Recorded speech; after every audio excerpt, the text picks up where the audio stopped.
Rio de Janeiro, 19 de setembro de 2025, 4h20 da tarde. Alfredo Jaconi. Após 28 anos, Flamengo desbrava a fonte do Juventude. Flamengo 2, Estudiantes 1. Com 1 a menos desde o início do jogo, Flamengo ganha, mas sai derrotado. Estádio. Landim divulga projeto mais barato, mas esquece de urubu gigante e aeroporto aviões. Saudações rubro-negras. Lá ele não conheceu o que é pressão e o que é inferno. Olha a virada, Gabriel! Incrível! Incrível! Toca a música! Amar é tão sagrado pra quem sabe amar. Porque nós estamos em outro patamar. Não dá pra comparar. Pegou 63 quilos de alcatra, limpinho. Onde das meias verdades. Cara de inspetor criminal, né? É o cri-cri, né? Vocês é nojento de ruim. Um é casual. Gente boa pra... 2, Esse é gente boa, mas pode ser, aconteceu. é muito ruim. 5. Ainda nós vamos te treinar, pode ter certeza. Pediu a Libertadores em casamento e ela disse... Ô, Picareta, deixa eu te falar uma coisa. Você tá no ar. Fala, Picareta. Não, hoje vamos falar sobre picaretas, né? Muitos picaretas. Muitos picaretas. Pelo menos 2. Mas enfim, né? Não, pelo menos 2 não. Pelo menos 3, porque o quarto árbitro também conta. Sim. Não, o Maio, o chefe da picaretagem é o árbitro de campo, né? Não, o chefe da picaretagem é Rodolfo Landim. Tá. Ainda tem mais picareta aí. É. Mas vamos por ordem descronológica, então. Vamos. Que foi mais recente e a gente vai voltando. A gente tá indo de trás pra frente. Que essa semana parece que durou umas 5, né? Agora parando pra pensar. Nossa, de fato. Acho que só pelas notícias, tipo, de quarta pra cá, tá ligado? Sim, a semana foi muito longa de quarta pra cá. Tem uns 5 dias de quarta pra cá. Bizarro. Mas assim, vamos começar pelo que é o assunto mais em pauta, mais em voga nesse momento, né, Alex? Porque a gente às vezes fala sobre arbitragem, mas a gente sempre diz que não quer falar sobre arbitragem, né? E a gente sempre tenta não relacionar isso ao resultado do jogo. Mas em relação ao jogo de ontem, infelizmente, é um caso em que não dá pra não relacionar, né? Não, e assim... Falei. Não, é só pra dizer que além da questão de... É que assim, num jogo de brasileiro, né, um jogo de pontos corridos, a arbitragem, ela marca um jogo. E se você parar pra pensar, o Flamengo ganhou o jogo ainda. Então, nossa, tudo bem. Só que no mata-mata isso é diferente. Sim.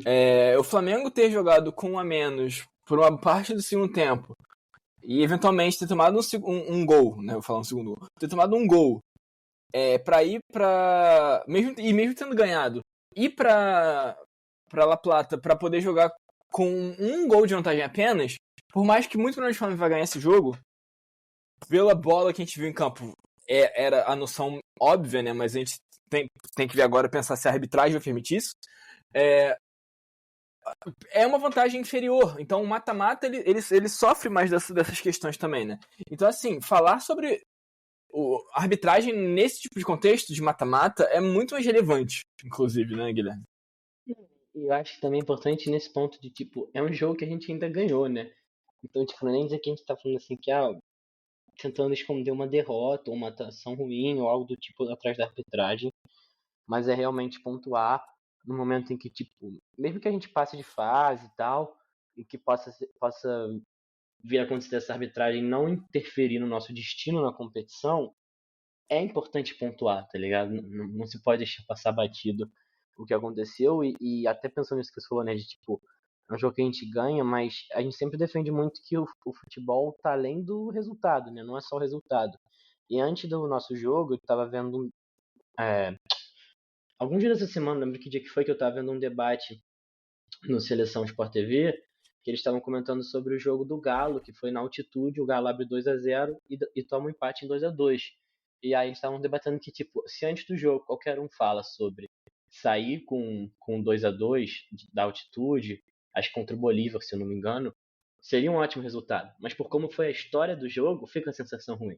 Então é muito mais sobre isso, né? O resultado foi, assim, objetivamente, o resultado que o Flamengo teve foi bom. O Flamengo tem um time melhor, já era favorito e abriu uma vantagem no confronto. Podia ter sido melhor? Podia, mas objetivamente foi bom o resultado. Só que a história do jogo faz a gente ter esse gosto ruim, né? Uma vitória com sabor de derrota. Um pouco não, em parte pelo que aconteceu com o time em relação ao futebol, mas eu acho que muito mais fortemente pelo que foi a arbitragem desse jogo, né? Sim, cara, e é muito complicado, eu acho, eu sinto muito esse desgosto com relação a isso tudo, na real, porque eu acho que a gente vai falar melhor sobre o jogo depois, mas, tipo, era um jogo que ele trouxe a sensação muito óbvia de que era como o Flamengo e Vitória, né? Onde você abriu o placar muito mais cedo até, inclusive, e, pô, esse jogo vai ser uma vitória boa e tal, e aí, tipo, o Flamengo desacelera, tudo mais, tudo caminha assim, só que aí você vai vendo que várias coisas foram condicionando no jogo para que ele se tornasse uma vitória que ele realmente, ela não passa uma sensação de vitória como deveria ser, por conta de tudo que a arbitragem fez, né? Tipo, porque não foi uma coisa só, não foi só a expulsão do Plata. São várias coisas que se somam, né? Então, assim, você pensa, né? Tipo, acho que o lance mais problemático, acho que na verdade, não é a expulsão do Plata. Porque tem aquela coisa, ele pode ter entendido errado, mas claro, quando você vê toda a soma de tudo, você sabe que ele estava mal intencionado, o juiz, né? O Andrés Rojas. Mas assim, mas justamente você sabe que ele tá mal intencionado pelo que acontece num lance que é muito óbvio lá. Em cima do Rascaeta, o camisa 4 do Estudiantes, ele levanta o Rascaeta assim na lateral esquerda, é muito gratuito, assim, tipo, nem é um lance assim, de grande perigo iminente, tava perto da área, mas tava, sabe, não era o caso. Ele levanta o Rascaeta. Assim, o Rascaeta voa. Realmente, assim, eu vi o Rascaeta voando. E o juiz não dá nenhum amarelo. Sendo que era um lance que pra mim é muito evidente que era um lance pra expulsão. E aí, você vê que ele não dá nenhum amarelo. E aí, assim, ele dá o primeiro cartão amarelo do jogo pro Estudiante. Mas logo depois ele dá um cartão pro Saul. Não, pro Samuel Lino primeiro e o Saul depois. Se não me engano, essa é a ordem. A do Saul foi meio que justificada. Ele meio que vai fazendo umas porradinhas ali pra poder matar a jogada que o cara não conseguir meio que sair no contra-ataque, vai. A do Saul já é meio, tipo... Já é meio questionável, já é meio assim... Hã? E aí, mas só que... Fala, Guilherme. Não, eu ia falar... Assim, vamos seu raciocínio, acho que vai ser melhor. Sobre o Saul. Não é sobre o Saul, não. É só mesmo... Que eu ia caminhar pra um ponto irrelevante, que é tipo assim... Mas aí, como é que você entende, então, pô, essa parada dessa maldade, né? Cara, ele não expulsa esse cara ali, ele sequer dá amarelo ali, mas... Isso que eu ia pontuar aqui, esse jogador já tinha amarelo naquele lance, então, mesmo que, assim, eu não considero que necessariamente era uma falta para vermelho, embora eu entenda você considerar, mas mesmo que alguém considere que não era uma falta para vermelho, eu acho que não tem como não considerar uma falta de amarelo ali. Uma falta muito forte no Arrascaeta, e que o juiz dá a vantagem pra gente no lance, e normalmente quando você dá vantagem nesse tipo de falta é porque você vai aplicar o amarelo depois. E aí depois da vantagem, ele marca um impedimento do Flamengo na sequência da jogada. E morre, né? Parada. Então uma vantagem que não se concretizou, não dá o amarelo, e pelo que dá a entender, ele faz uma comunicação com o quarto árbitro, né? Pelo que esse é o ponto que eu ia entrar. E o quarto árbitro vai comunicar com o técnico do Estudiante, avisando que seria bom ele substituir aquele jogador, porque senão ele vai ser expulso. Porque já era para ele ser expulso naquele lance, né? No mínimo pelo segundo amarelo. Então, esse lance eu acho que, sem dúvida, é o mais bizarro assim, em relação à conduta. Eu sou muito contra cair em teoria da conspiração, como dizer, tipo, que sei lá, que a Conmebol quer fazer uma média com a AFA, então nenhum brasileiro vai ser campeão esse ano, querem que os times argentinos passem e tal. Eu acredito muito no poder da incompetência. Eu já falei isso, acho que nos primeiros episódios que a gente gravou para esse podcast no ano passado.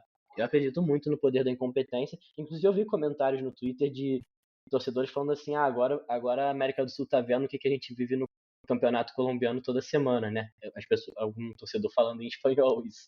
E, tipo, eu acredito que é uma conduta muito de um profissionalismo muito baixo, né? Ou melhor, de um amadorismo muito alto. Sem dúvida, assim, tudo que aconteceu no jogo, acho que dá pra discutir no âmbito do erro, mas isso aí é uma falha de conduta mesmo de alguém que tá exercendo um papel profissional ali que o quarto árbitro teve. Que não existe o quarto árbitro e sugerir substituição para algum técnico em relação para o cara não ser expulso, né? Para o jogador não ser expulso. Isso é de longe o mais bizarro do jogo, né? Então, e é isso, né? Tipo, é uma coisa que foi noticiada já durante o jogo mesmo, porque os jogadores ouviram o que foi noticiado da conta de que quem ouviu primeiro foi o Vinha. Uhum. E aí, durante o intervalo, volta, né? E tem todo um mal-estar absurdo que faz completo sentido. Né? Imagine só, não causar um mal-estar muito grande. Justamente uma coisa tão absurda quanto essa. E enfim, cara, me dá uma sensação assim muito esquisita, né? Porque a gente cresceu, Guilherme, não sei se você cresceu assim como eu ouvindo isso, mas eu lembro de ver. Falando sobre como a arbitragem e a Conmebol queria sempre priorizar que os times argentinos fossem, né, os times falantes de espanhol, né, progredissem, e tinha uma questão com o Brasil. E é engraçado pensar que, tipo, durante esses últimos anos, onde, tipo, existe um domínio brasileiro da Libertadores, parece que isso não foi tão forte. Mas a sensação que eu tive nesse jogo meio que, tipo, parece um projeto de retomada, sabe? Dessa tradição do futebol sul-americano ser dos argentinos, porque os outros países, né, da América do Sul não conseguem competir financeiramente com a Argentina ou com o Brasil, mas como no caso a gente está falando sobre os que falam espanhol, prioritariamente então a Argentina, né? Assim, eu não tô dizendo que é impossível, mas de novo, eu acredito muito na incompetência. Eu acho que esse árbitro, inclusive, ele já foi suspenso depois de cometer um erro de um gol anulado contra o Boca Juniors. Eu tava vendo essa notícia hoje mais cedo, né? Então, ele é um cara que já tem um currículo e contra um dos maiores times argentinos, né? Então, eu acredito muito que o cara é ruim mesmo, assim, com o máximo de respeito. Eu entendo quem acredita que é mal intencionado, eu não vou dizer que eu não entendo, mas, cara, no mínimo, assim, no mínimo do mínimo, é um profissional muito abaixo do que o que deveria estar apitando uma quarta de finais de Libertadores. Um jogo de quartas de final de Libertadores. Eu não consigo acreditar que, por exemplo, num jogo de quartas de final de Champions League, você teria uma arbitragem nesse nível. Pode ser que aconteça, mas assim, na minha cabeça eu não consigo acreditar que aconteceria. Então, me parece assim, realmente lamentável, né? E assim, até pra gente ilustrar mais, vamos falar um pouco dos outros lances, mas eu queria, antes de contar os lances capitais, como foi esse lance do Arrascaeta, né, que você colocou, e tiveram alguns outros lances capitais que a gente vai comentar um pouco aqui brevemente, eu só acho importante pontuar que o que vai marcar esse jogo certamente são os lances capitais, mas a arbitragem atrapalhar o jogo não se dá só nos lances capitais.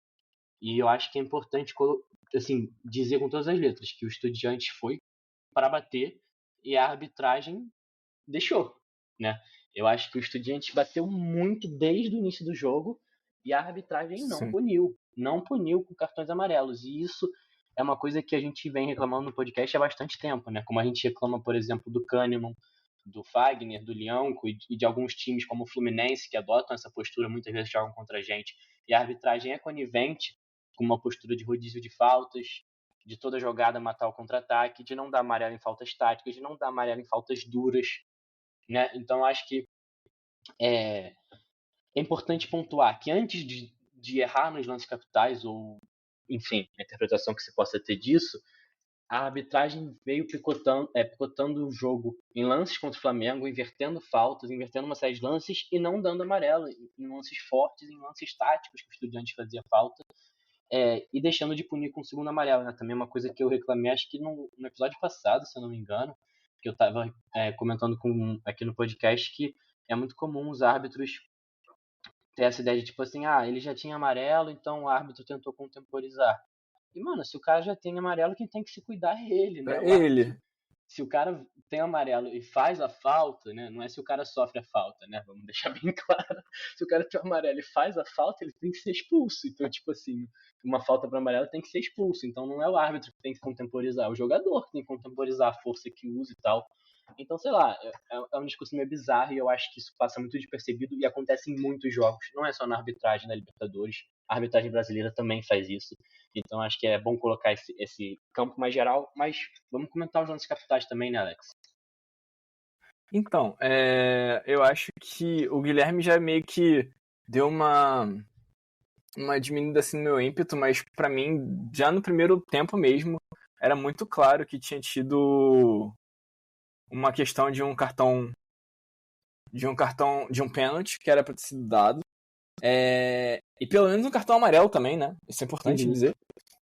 No lance que o Samuel Lino, ele toma um toque bem sutil, na verdade, né? Mas, tipo, é até uma coisa que a torcida pegou, né? Que tem um lance parecido, acho que é o Trauco que faz isso num campeonato brasileiro, acho que 2016. É algum jogo. Que, tipo, é um jogo Tem um lance na final da Sul-Americana, né? Então, na Sul-Americana 16, né? Que eu lembro 17, que é aquela camisa... É 16? 17, perdão, é 17. Porque eu tô pensando na camisa. É 17. É 17. É a minha primeira camisa da Adidas. Isso aí. Que é aquelas 3 listras grossas, né? Então, cara, é um caso muito curioso de, tipo, o cara vai lá, dá uma passadinha por trás ali, nisso dá um toque na perna do cara, com isso as duas pernas se trombam, né? Você perde ali o movimento certinho, e quando uma perna encosta na outra, você tropeça e cai. E o juiz nem um pouco aí. O Guilherme tinha trazido pra mim em off que de fato é uma questão que acontece potencialmente fora da área. Mas ficou nessa dúvida, né, pelo ângulo da câmera. Mas assim, não pareceu ter nenhum tipo de interesse em, tipo, se averiguar. Isso, né? Se foi da área, se fora da área. Porque o que acontece? Quando eu trago isso, é na intenção de dizer que pra mim o erro primário foi do juiz, né? Porque pra mim é uma marcação que o juiz era pra fazer em campo, mas se o lance realmente foi fora da área, ou se a imagem é inconclusiva, que foi o que, assim, minha opinião final seria essa, eu não consegui ter certeza se o toque é fora da área ou em cima da linha, eu fiquei com a impressão de em cima da linha no último momento, mas pra mim daria pra entender que a imagem é inconclusiva, então o VAR não poderia chamar, se entende que a imagem é inconclusiva. Só que é o que você falou, não deu nem a impressão de que o VAR parou pra analisar isso, né? Parece que é um lance que só foi ignorado mesmo, assim, passou batido, e que era um pênalti em potencial, e era uma jogada que o Lino ia sair sozinho, e que houve a falta. Isso pra mim não é debate, sabe? Tipo, porque o toque é claro, embora seja sutil, você consegue perceber o toque, e quando o atleta está em velocidade, você dá um toquezinho na perna dele enquanto ele está na passada da corrida, isso derruba o atleta, mesmo que seja um toque sutil. Sim. Então, para mim, a falta existe, não tem debate nisso. A única questão é, tipo assim, se o VAR poderia chamar ou não, porque foi quando o Willian entrava na área pela quina da área. Então não tenho certeza se ele já estava em cima da linha ou se ele estava entrando. Quer dizer, o corpo do Lino estava dentro da área já, mas ele está com o pé para trás, né? Porque ele está na corrida. Então o pé está atrás do corpo dele. Então fica essa dúvida. Mas é o que você falou, né? Parece que houve um desinteresse, né? Não houve nem a análise do lance, ao que dá a entender. Sim, e esse desinteresse a gente entende muito bem de onde vem, né? Cara, assim, é impossível pra mim, desculpa, é impossível pra mim não entender que foi um projeto de prejudicar o Flamengo nesse jogo. Isso é muito importante de destacar, porque, assim, a gente como rubro-negro é muito fácil a gente parecer que a gente tá sendo, tipo, clubista e tal, mas a gente tenta não ser isso. Mas, cara, não é só a gente tá falando isso, sabe? Não é uma coisa que, invariavelmente... Cara, assim, tem muitos comentários que estão zoando, misto, mas, assim, muitas pessoas mesmo, não são torcedores do Flamengo, olham pra isso e percebem o quão bizarro isso é. Porque Sim. imagino que muito provavelmente entendem esse ponto de, tipo, é o futebol brasileiro voltando a ser alvo. Eu só consigo ver isso como justificativa. Porque o Flamengo, por si só, não tem motivo pra ser perseguido. O futebol brasileiro, historicamente, a gente pode pensar que houve esse tipo de relação. Então, eu realmente fico um tanto quanto chocado como se até os rivais conseguem olhar pra isso e falar assim, mano, pelo amor de Deus. É porque tá muito claro que, né? Então, eu não quero discordar 100% porque eu acho que é uma análise muito válida, mas eu acho que se fosse um projeto contra o futebol brasileiro, tipo lances como o que o Everton do Palmeiras teve no jogador do River por trás. Eu não sei se você chegou a ver esse lance, que ele entra com uma olhada por trás. Não teriam passado batidos, né? Então acho que, tipo, me parece muito mais uma arbitragem que é ruim pra todo mundo. E dessa vez a gente foi o principal prejudicado, sem dúvida nenhuma. Mas me parece muito mais uma arbitragem. Cara, eu só não sei se eu diria que isso. Não, pode continuar, desculpa. Não, como eu falar que, por exemplo, estão falando de um lance do Plata, dizendo que o Plata era pra ter sido expulso antes, não acho que é um lance pra vermelho, mas é um lance pra amarelo sim, que o Plata.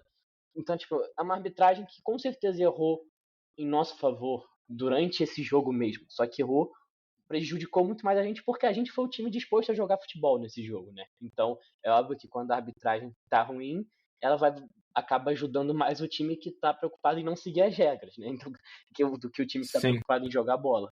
Mas, eu não sei, eu não consigo enxergar como um projeto organizado contra o futebol brasileiro, porque senão eu acho que a polêmica não teria acontecido só no nosso jogo. Eu não ouvi de nenhuma polêmica contra o São Paulo. Tudo bem, perdeu de 2-0 na altitude e tal, mas não ouvi nenhuma polêmica. E contra o Palmeiras, o que eu vi, na verdade, foi reclamação de 2 possíveis pênaltis pro River, não dados. E se é contra o futebol brasileiro, a favor do futebol argentino, então por que prejudicar o River contra o Palmeiras, assim, supostamente, né? Não, eu não tô dizendo que é o projeto, mas a sensação de que, tipo, as pessoas entendem essa retomada, sabe? Mas essa sensação de, tipo, eu acho pô, justa que estranho. essa sensação. Mas é isso, mano. Eu não consigo tirar o poder da incompetência. Eu não sei. É uma coisa que me pega muito. Eu consigo olhar pra tudo isso e falar, cara, os caras são ruins no que fazem, tá ligado? O nível da arbitragem brasileira, sul-americana, é ruim, sabe? Então, tipo, eu não consigo tirar a força dessa ruindade, dessa incompetência. Eu não sei. Pra mim, a incompetência é uma coisa com muito potencial destrutivo. Então, eu consigo acreditar muito nisso. Mas eu acho muito justa a sua análise também. Eu não tô dizendo que, tipo assim, que eu tô certo e você tá errado. É só isso. Você realmente tá dando a sua visão que você não consegue ver de outra forma e eu a mesma coisa, né? Assim, então acho que é até bom a gente estar trazendo esses dois lados da mesma moeda, né? Sim. E aí, cara, eu só realmente preciso acrescentar mesmo essa coisa de, tipo, teve esse lance do Lino e tal, que ele já é, por si só, eu já acho ele muito caótico, né? Eu acho que, tipo, porque eu acho ele meio revelador. Mas, cara, o lance do próprio Plata, assim, né? A gente vai ter, tipo, essa coisa esquisita onde, pô, o cara conduz a bola com a mão no lance. Ele chuta o Plata. E, assim, aí o juiz vai ter essa escolha. E, assim, cara, eu vou falar pra você, como o resultado... E aí vira uma coisa um pouco complicada, porque fala assim, mas a arbitragem não pode voltar, o VAR não pode se meter por conta disso. Eu acho, honestamente, que o VAR deveria se intrometer sim num lance que é um segundo amarelo. Porque gera expulsão, tá ligado? Eu também acho que, tipo, não faz sentido o protocolo prever você interferir em expulsão, mas em um tipo de expulsão não. É contra-intuitivo até, né? Sim. E aí, mas além disso, você tem que pensar no caso que é, tipo, é um lance de pênalti. Em dois contextos era um lance de pênalti, sabe? De dois pênaltis no mesmo lance. Ele podia estar saindo da área, tava fora da área, não sei o quê. Alguém pode falar isso. Eu acho que eu até vi algumas pessoas falando isso. Não sei quão a sério eu consigo levar essas pessoas, mas enfim. Mas, cara, teve uma mão na bola. O cara conduziu a bola. Ele está sendo marcado pelo Luiz Araújo. Ele mete a mão na bola. E aí o Plata chega, antecipa, toma um chute e é expulso. E o VAR também não chama pra poder falar, olha só, ele conduziu a mão com a bola. Ele fez pênalti chutando o pé. É muito estranho. É bizarro. Não, assim, a gente falou, em questão de postura, o do quarto árbitro é o pior, mas assim, em questão de erro, claro, esse lance do Plata é o pior, porque é isso, mano, não é um lance mal intencionado, ou é uma bagunça inexplicável, né? Você transformar um lance em que o Plata sofre a falta num lance em que né, um pênalti, na verdade, num lance em que o Plata toma um segundo amarelo e é expulso. O Plata toca na bola, ele chega primeiro, ele toca na bola, ele leva um chute no lado do pé e ele leva um amarelo por ter dado uma solada. Assim, é uma sequência tipo absurda. E é isso, o juiz de campo já comete um erro muito grave, e aí tem essa questão do protocolo de que o VAR não poderia interferir pelo amarelo. O VAR entende automaticamente que o juiz errou nisso, né? Mas que não poderia interferir e tal. Só que não checa pela questão do pênalti, porque o Plata teria sofrido uma falta ali que, apesar de em alguns ângulos parecer que ele está fora da área, pelo ângulo da câmera lateral, dá para ver, né, que ele está em cima da linha. O toque o toque é bem em cima da linha, então seria pênalti sim. Então era um lance de VAR. E tem o lance antes do toque na mão, né? Então é uma sequência, é isso, né? Não é um erro, é uma sequência de erros em um mesmo lance. E uma sequência de erros que afetou diretamente o resultado, né, Alex? Sim. Então, me dá um... Cara, é tudo uma dessa sensação estranha que eu acabo fazendo esse comentário que eu te falei. Claro que, de fato, você tem um ótimo ponto. O River Plate foi prejudicado. Reclama e tudo mais. Mas, enfim. Mas aí, pra finalizar nesse festival de merda, Guilherme, você colocou aqui, né, que você viu uma imagem do... Durante o Globo Esporte. Isso, durante a transmissão de hoje, né, que que assim, tem um toque que parece muito claro pra mim. Eu não vi essa imagem que o Guilherme falou, mas durante o lance, né, parece que a bola toca no braço do jogador do River Plate. Do Estudiante. E aí sobra pro atacante do River e do Estudiante. Exato. Finalizar pro gol e fazer o gol, né? Cara, eu não vi essa imagem, mas assim, pra mim é um completo absurdo como o cara está com o braço pro alto e a bola aparentemente toca no braço dele e aí e não vai na chamada. Parece, como o Guilherme falou, foi nas costas dele e tudo mais. Só que aquilo, a gente também tá falando de um contexto onde o Flamengo estava com um jogador a menos há um tempo já. Né? Então, tipo, o jogo provavelmente nunca teria sido conduzido. O Flamengo poderia ter tomado um gol, poderia ter tomado 2 ou 3 gols, mesmo com um jogador a mais, não tô dizendo isso. Mas aqui, o gol que a gente tomou não teria sido tomado do jeito que foi tomado se a gente estivesse com todos os nossos jogadores em campo. Ou se, por exemplo, e o jogo não teria acontecido do jeito que aconteceu se lá atrás, no primeiro tempo, o camisa 4 do Estudiantes fosse sido expulso quando ele levantou a rasqueta. E que não é o primeiro caso em mata-mata nos últimos anos, isso seja a Libertadores, seja a Copa do Brasil, em que alguém faz uma sequência de faltas duras contra a gente em plano Maracanã e não é expulso, porque os juízes acho que hesitam muito em dar esse segundo amarelo, quando, de novo, a prudência de não tomar o segundo amarelo tem que estar no jogador e não no juiz. Então, pra mim é um absurdo em um outro grau, assim, não é igual aos lances capitais, porque é uma prática comum, né? Então fica menos destacado, mas eu tenho certeza que vai acontecer de novo, sabe? Eu não tenho dúvida que vai acontecer de novo uma situação como essa do camisa 4, tirando a parte do quarto árbitro, né? Sim, então, cara, tudo que envolve esse assunto, e a gente tá fazendo aqui por conta da importância de fazer, mas, cara, pra mim é muito claro que é chato, eu me sinto até um pouco mal, fico meio puto quando eu paro pra pensar sobre isso, honestamente. Porque é bem frustrante, né? Mas, assim, eu só preciso perguntar uma coisa, que eu acho que isso é muito relevante ver as pessoas falando sobre isso, e eu realmente sinto a necessidade de o fazer. O Flamengo acaba sendo um time muito passivo em alguns momentos. Sim. Eu não sei como você sente com isso, se você concordou agora, mas, tipo, cara, eu acho que, de fato, o Flamengo poderia e deveria ter sido mais, tipo, digo, os jogadores, ter sido mais, tipo,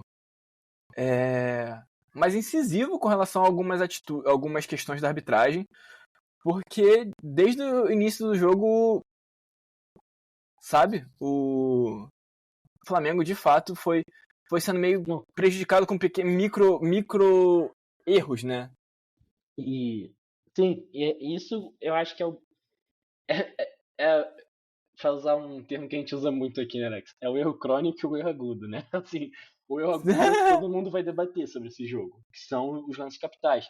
Mas esses erros crônicos me incomodam muito também, porque eu sei que vai acontecer de novo, sabe? Eu sei que acontece praticamente todo jogo, porque é isso, a arbitragem é ruim, a arbitragem não tem critério, porque jogadores que estão acostumados a descer a porrada são permitidos descer a porrada, a arbitragem não é dura com isso. Tem uma série de carteirinhas, como é que fala isso? De figurinha, esqueci. Carimbado. Carimbadas, figurinha carimbada já no futebol brasileiro. Que a gente sabe que vai jogar contra eles, eles vão descer a porrada e chega no jogo, eles descem a porrada e não sofrem punição por descer a porrada, sabe? Uma coisa que acontece rotineiramente. E não é só contra o Flamengo. Existem, eu tenho certeza, qualquer pessoa que acompanha o futebol brasileiro tá pensando nos mesmos jogadores que eu, quando eu falo isso, sabe? Tá vindo na cabeça esses mesmos nomes. E é bizarro que isso aconteça, sabe? E quando é Libertadores, a gente sempre costuma trazer isso, né? Que os times argentinos batem muito, que os outros times, eles tentam muitas vezes apelar para o físico, e etc. Quando os times sabem que tem uma capacidade técnica e tática abaixo do adversário. Então, tipo, a gente normalizou isso, sabe? Então, esse erro crônico, para mim, também me pega muito nesse sentido. E só para duas coisas, né, para falar assim, sobre isso do time ser passivo, eu concordo muito, mas também é bom acrescentar que, eu não sei se foi antes da expulsão do Plata ou depois, mas eu acho que foi antes ainda. O Bruno Henrique tinha acabado de entrar, tinha pouco tempo.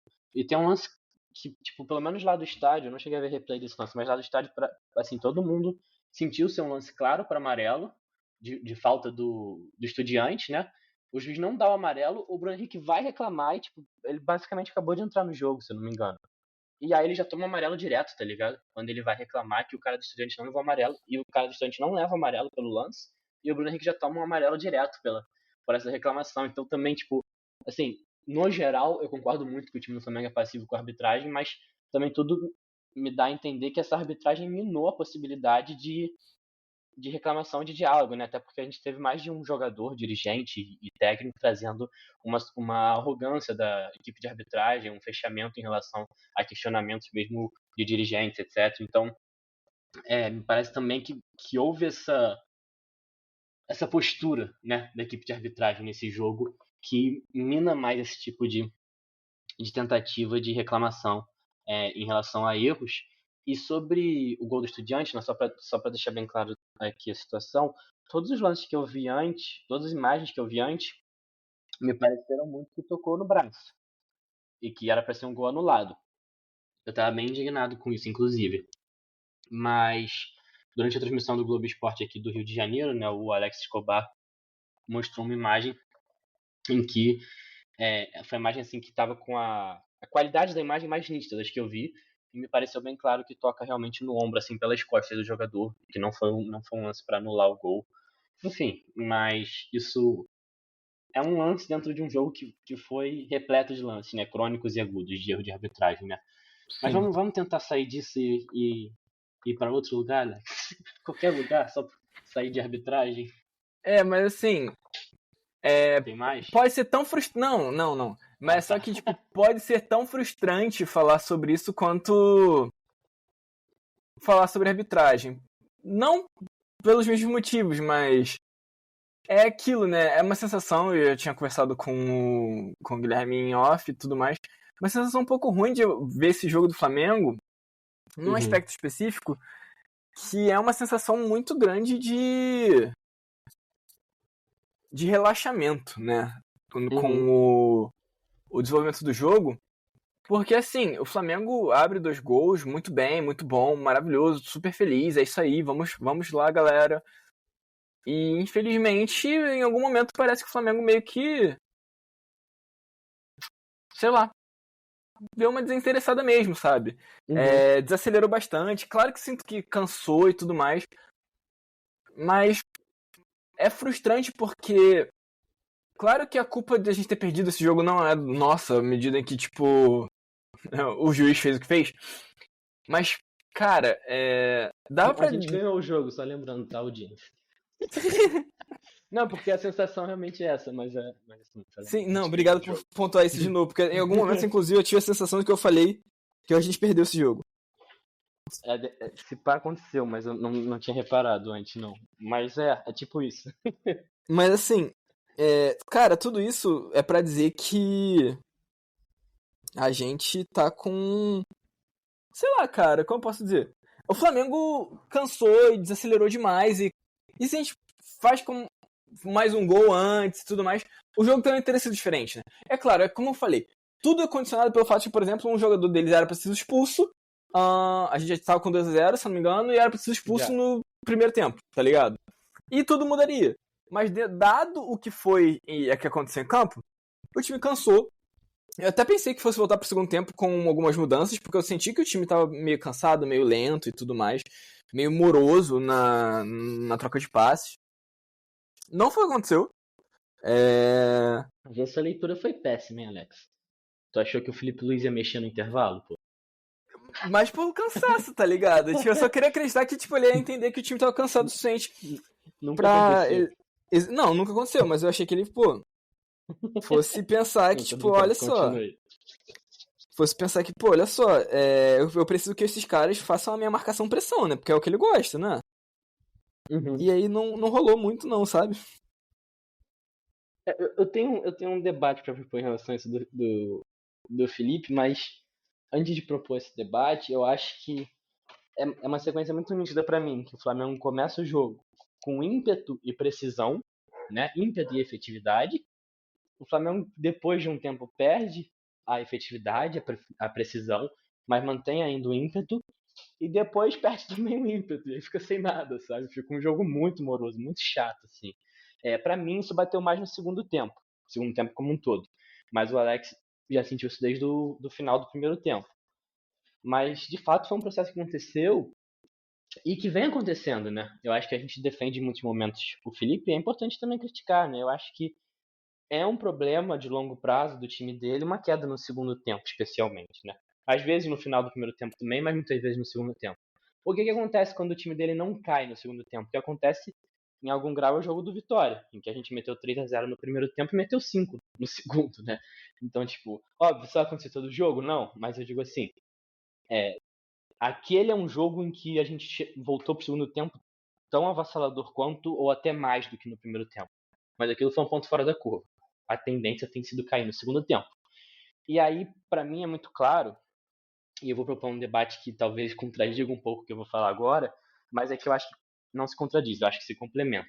Depois vai ficar mais claro. Mas assim, pra mim, num primeiro momento, é muito óbvio que essa é a principal, vamos colocar assim, o principal ponto a se melhorar, né? O principal defeito, o principal problema do Felipe Luiz enquanto técnico, que é a substituição. O Felipe é um técnico que demora a mexer, ele tem um histórico de muitas vezes fazer substituições que decidem jogo, né? Tanto que a gente brinca que ele tem muita estrela e tal, mas ele muitas vezes não consegue mudar certas situações de jogo, né? Mais do que assim, tipo, decidir o jogo, eu digo tentar adaptar o que está acontecendo em campo. Eu acho que é muito comum que o Felipe não consiga fazer isso. Quer dizer que ele sempre substitui mal? Não, mas eu acho que a gente tem que lembrar, o Felipe é um técnico já completou um ano, né, como profissional, Alex? Já, né? Completou em agosto, não foi? Como profissional do Flamengo? Ih, deixa eu ver aqui. Não, como técnico do profissional. Como técnico profissional. Então, técnico profissional. Eu vou ver agora, calma aí. Eu não tenho certeza. Mas de qualquer jeito, se não completou um ano, tá completando por agora, assim. Mas, tipo assim, é um técnico ainda inexperiente, né? Um técnico em início de carreira. Então, foi dia 2 de outubro, Guilherme. Então, nem um ano ainda. Ele vai fazer daqui a pouco, Vai completar um ano como técnico. Então, pra mim é muito claro que esse é um ponto que ele tem que melhorar. Porque o Felipe, até agora, se mostrou um cara muito bom em montar plano de jogo. Acho que ninguém pode negar que o Flamengo vem numa sequência de muitos jogos fazendo primeiros tempos ótimos. Eu vou chutar que quase 10 jogos seguidos que o Flamengo faz primeiros tempos ótimos. E desses 10 jogos, assim, estou estimando os números assim, eu acho que na maioria o Flamengo caiu no segundo tempo. E aí, óbvio que existe o cansaço, como o Alex trouxe, mas eu acho que tem que ter alguma resposta que o Felipe ainda não conseguiu encontrar de como, se não impedir de cair, como trazer de volta o time, né? Eu acho que é importante isso. Não sei se você comentar uma coisa mais especificamente sobre isso. Cara, eu acho um pouco complicado, porque, tipo, eu acho que tem algumas coisas na minha vida que eu aprendi realmente a pensar um pouco sobre como o tempo, né? É uma coisa assim, né? Tipo, de fato é pouco tempo. Só que às vezes a gente vive tanto algumas paradas, né? Eu digo. Aconteceu tanta coisa, já foi campeão e tudo, tá ligado? Que a gente acaba realmente deixando passar. O fato de que realmente, mano, o Felipe é um técnico muito jovem. Não é pouco jovem, é muito jovem. Então, assim, é um processo de aprendizado. Acho que é muito claro que nós adoraríamos que ele apresentasse uma evolução mais clara nesse aspecto, né? Mais, tipo, que ele parecesse mais pronto logo, né? Porque já tem um ano, mas na verdade ainda não tem nem um ano, na verdade, né? Então é um pouco engraçado, eu acho, pensar nisso.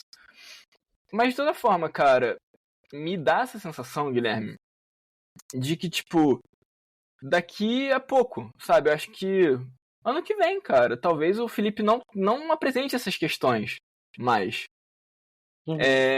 Só que a gente não tá pronto, acho que pra isso. Não a gente, eu e você, mas eu acho que a torcida de forma geral, sabe? Mas talvez nem a gente esteja pronto mesmo, né, cara? Porque só é muito... A gente não tá acostumado com isso, né? Tendo tanto tempo um técnico e vendo ele, sabe, progredir, né? A gente não tá acostumado com isso. Sim. Então eu acho que realmente pesa bastante, sabe? A gente tem a forma como a gente encara isso... Não, e assim, não dizendo que ele não precisa evoluir isso, e não que talvez ele não devesse já tá mais à frente. Mas, cara, ao mesmo tempo, entende? Dá pra pensar que, tipo, não é também tão absurdo assim, vai. Até porque, se tu pensar no jogo anterior, ele faz uma substituição em que ele coloca o Carrascal e daí sai o segundo gol. Sim. Então, assim, não é que o Felipe também erra sempre as substituições, mas eu acho que, pra mim, claramente é um dos principais pontos fracos do trabalho dele, sim, né? Porque ele tem outros pontos que são muito mais fortes, né? Eu acho que é nessa comparação, e até por isso que eu acho que vale a pena pensar em um técnico que vai evoluir no cargo, justamente porque ele demonstra potencial em uma série de fatores. Não é que vai tipo, pegar um cara do zero que não sabe nada e vai esperar ele aprender tudo, sabe? Não é isso que a gente tá falando também, né? Mas, de fato, se eu não me engano, saiu uma reportagem um tempo atrás, se eu não me engano, desde 2011, que um técnico não começa e termina o ano no Flamengo. Assim, é meio bizarro, assim. Sim. Sabe, tipo, 15 anos que isso não acontece. Então, de fato, acho que a gente não está acostumado com essa ideia. Mas também é óbvio que a gente precisa fazer essa crítica. Só que não contrariando que seja uma deficiência do trabalho do Felipe, mas tentando trazer para um outro campo do debate que eu acho que você vai gostar. Eu acho que o Felipe demora a mexer. Eu quero propor um porquê. Essa é minha leitura. Eu tô pensando nisso de ontem para hoje. Tem sido minha leitura de por que o Felipe demora a mexer. O Felipe diversas vezes explicou que ele sempre coloca isso, né? Que quando o outro time melhora, quando a gente vê uma queda do Flamengo no segundo tempo, muitas vezes é motivado por ajustes do outro time. Ele faz um plano de jogo muito bom, dá muito certo no primeiro tempo. O outro técnico existe, né? Que é uma coisa que muita gente desconsidera. Ele faz ajustes no intervalo e aí a gente fica esperando que o Felipe faça ajustes de volta, mas ele tem que primeiro esperar o que o outro técnico fez. E aí eu tenho formulado que, por um lado, a gente quer que o Felipe mexa logo, né, Alex? Porque o outro time fez ajuste, então a gente quer que o Felipe mexa para sair desses ajustes. Só que eu acho que talvez o Felipe tenha uma leitura que não que ele esteja pensando nesses termos, mas eu acho que ela se encaixa mais nesses termos. A gente muitas vezes trouxe aqui o sócio-interacionismo da bola, né? Sim. E eu acho que num conceito até de funcionalismo isso também é mais forte. Mas existe essa ideia de que o técnico não pensa tudo. Os jogadores dentro de campo, eles são agentes também, né? E são independentes, são autônomos, são capazes também de ler o jogo. Que é uma ideia muito, tipo, pensando em termos de debate hoje de pensamento de futebol, do funcionalismo contra o posicionalismo, que colocam que o posicionalismo é o técnico controlando gestos mecânicos dos jogadores e tal. Tô pegando bem pelo lado mais estereotipado da discussão. Sim. O funcionalismo seria uma ideia de independência, de autonomia, de agentividade. E a gente aqui, nos termos que a gente quis colocar, que fizeram mais sentido pra gente, a gente trouxe a ideia do sócio-interacionismo, né? Um futebol sócio-interacionista, em que você constrói a partir da interação entre os jogadores, né? E de uma espécie de autonomia. E eu acho que, em algum grau, o que o Felipe talvez demore a mexer tenha muito a ver com essas teorias, mas não estou dizendo de novo que ele defenda essas teorias nem nada do tipo. Mas eu acho que ele, por ser um ex-jogador, e ser um ex-jogador que entendia muito de tática, e sabia mexer no time dentro de campo, eu acho que quando ele vê que o técnico faz ajustes no intervalo, ele fica esperando para ver como os jogadores dele vão se ajustar aos ajustes do outro time. Entende o que eu quero dizer? Sim. Antes dele fazer as mudanças e falar, tipo assim, eu sou o cara que vou resolver, ele espera ver. Eu confio nos meus jogadores, como eles vão resolver. E aí talvez por isso ele demore a mexer, entendeu? Porque eu acho que ele tem essa leitura de que os jogadores dele são inteligentes, são independentes, né? E que eles vão muitas vezes trazer essa resposta. Não sempre. E aí ele vai e faz as mudanças dele também, porque o técnico tá lá para isso também. Mas me parece uma coisa que a gente pode trazer para o debate. E, de novo, estou trazendo isso tudo, deixando bem claro que me incomoda o quanto o Felipe demora para mexer. Eu queria que ele mexesse mais rápido. Eu não estou defendendo que ele tem que demorar a mexer, não. Mas eu acho que é a leitura que eu tenho feito nesse momento. É de que o Felipe espera para ver como o time dentro de campo vai reagir e vai se adaptar ao jogo. E nisso, assim, para concluir meu raciocínio e te dar a palavra, que eu também estou falando muito, mas assim, e nisso eu acho que não ter o Jorginho e não ter o Alexandro, por exemplo, em campo ontem, fez muita falta. Porque esse é o tipo de jogador que tem entendimento tático e voz ativa para ajeitar o time de dentro de campo, nesse tipo de situação. Entender como o outro time mudou e poder passar isso para os companheiros, poder se adaptar a isso. Então, eu sinto que faltou... a presença desses jogadores é essencial nos jogos em que a gente não cai no segundo tempo de forma tão brusca. Enfim, é um raciocínio complexo que eu trouxe, eu sei, falei muita coisa, mas eu acho que dá pra puxar um debate interessante daí. Não, eu acho que você trouxe um ótimo ponto, Guilherme. A gente fala sobre... Eu acho que é justamente sobre isso.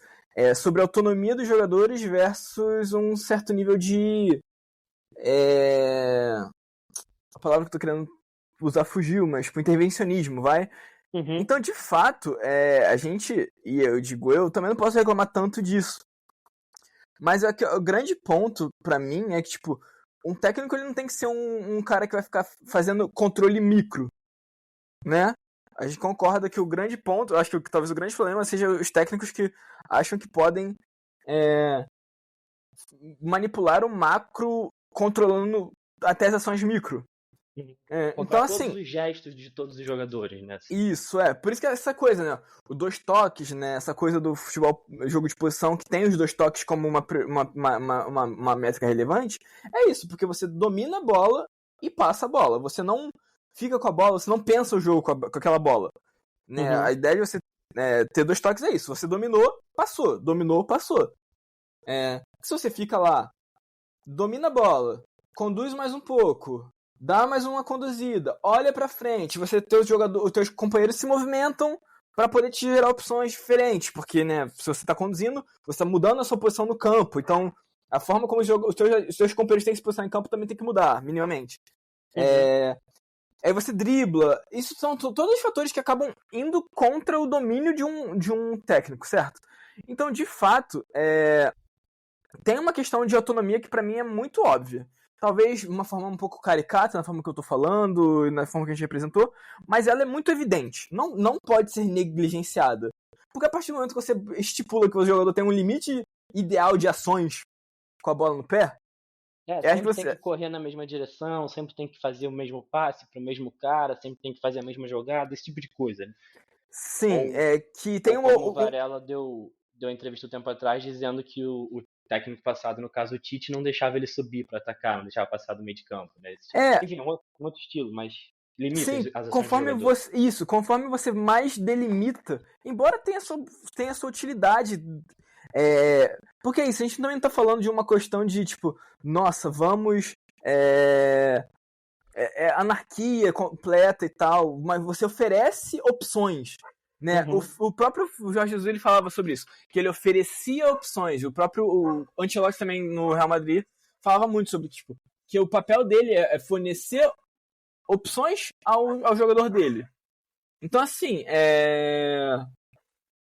eu acho que acaba sendo muito, muito forte a relação de que, tipo, ele realmente oferece alguma autonomia, mas também não é tanta. Eu digo que não é tanta pelo fato de que a gente consegue olhar pro campo e, sei lá, e ver que é um time que nem sempre tá, tipo, tão livre, né? Eu não acho, eu não olho pra esse Flamengo e falo assim, nossa, esses jogadores têm total liberdade, eu não diria isso. Mas também não é tão ruim quanto outros técnicos. Aí, como o Guilherme trouxe essa cutucada ao antigo técnico, que era um técnico muito Tite. Enfim, mas é uma questão que você trouxe, Guilherme, que faz muito sentido. Mas, assim, não é uma linha tênue, cara. Tipo, acho que nunca vai ter como tá muito satisfeito, porque sempre vai dar pra mexer um pouco antes e fazer um aprimoramento. Aí sempre também dá pra poder deixar um pouco mais e ver se o time encaixa, né? Só que aí talvez seja uma coisa da minha ansiedade, Guilherme.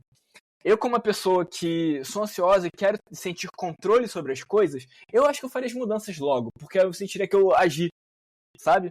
E talvez seja por isso que eu estou projetando sobre o Felipe essa parada. Eu também acho que o Felipe demora um pouco, eu concordo. Demora bastante pra mexer. Mas vamos trazer uma leitura de, assim, o que eu tenho pensado de por que ele demora. E que eu acho que também faz sentido, porque essa é a minha questão com o Felipe Luiz. É isso que uma das coisas que eu mais defendo do Felipe Luiz. Ele é um cara que eu posso discordar dele em diversas coisas, mas é um técnico que eu consigo entender qual é o raciocínio dele pra parada. Porque pelas entrevistas dele, ele costuma ser muito transparente, né? E ele costuma dar explicações embasadas. E você pode discordar das substituições que ele faz, etc., mas você consegue entender por que ele foi substituído. Então, eu acho que é uma coisa que eu tento entender, assim, por que o Felipe demora a mexer. E eu acho que talvez seja isso, sabe? Ele espera ver a reação dos jogadores dele. Não necessariamente porque ele está pensando no futebol funcional, sócio interacionista, etc., não. Mas porque ele foi jogador. E ele foi um jogador capaz de se adaptar taticamente também. Então, ele entende que os ex-companheiros de trabalho dele, né, e agora os comandados dele, para colocar assim nesses termos, são capazes de se adaptar, né? Então é muito mais uma leitura do cara que esteve dentro de campo do que necessariamente essa leitura teórica, né, de fora de campo que a gente está tentando trazer. Mas eu acho que partem e chegam no mesmo lugar, né? Que eu quero ver os caras em campo, eu quero ver como os caras jogam bola, sabe? Tipo, quem faz o jogo são os jogadores, no fim das contas. Então, sei lá, acho que é uma coisa interessante, mas também como a gente já tomou muito tempo com isso, Alex, eu acho que só vale citar que também vai ser muito criticado as substituições que ele fez, né? Não só a demora, mas as substituições em si. E, de novo, eu acho que eu discordo das substituições que ele fez, mas ele explica na entrevista que ele coloca o Bruno Henrique e o Luiz Araújo no lugar do Pedro e do Arrascaeta, porque ele sentiu que o Flamengo estava perdendo terreno, né? Porque o Estudiantes tinha mudado sua forma de se defender, uma linha de 5, etc. E que ele sentiu que o Flamengo precisava melhorar justamente a pressão alta, né? Que é isso que você estava trazendo. O time cansou e tal, uma leitura que acho que todo mundo teve. Só que acho que eu e você iríamos mais para a gente precisa reforçar o meio de campo, controlar mais a bola, né? Íamos por um outro caminho. E o Felipe entende que naquele momento ele precisava voltar a ter controle territorial, então ele precisa colocar os caras que melhor fazem pressão em campo, que são Bruno Henrique, Plata e Luiz Araújo. Ele cita nominalmente, que são os três que fazem pressão melhor. Então ele coloca os três juntos em campo e ele defende que estava dando certo, assim. Em algum grau não dá para negar, porque ele diz que tipo, até a expulsão do Plata a gente voltou a ganhar controle territorial. E bom, a expulsão do Plata foi num lance dentro da área do Estudiantes, né? Então a gente não pode negar que em algum grau teve o efeito. Mas, de novo, é isso.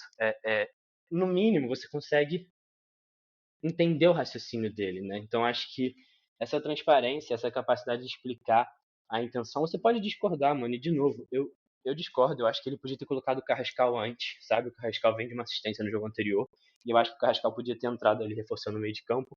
Eu, particularmente, não teria tirado o Arrascaeta, que pra mim era o melhor em campo, e eu senti que o time já tinha caído muito com a saída do Saul, né? Que pra mim cansou e saiu e tal, mas o time claramente perdeu o meio de campo depois disso. E eu acho que não. Ele podia ter mantido o Arrascaeta. Mas eu consigo entender qual foi a lógica dele, entendeu? E é isso que a gente também já trouxe alguns episódios atrás, né, Alex?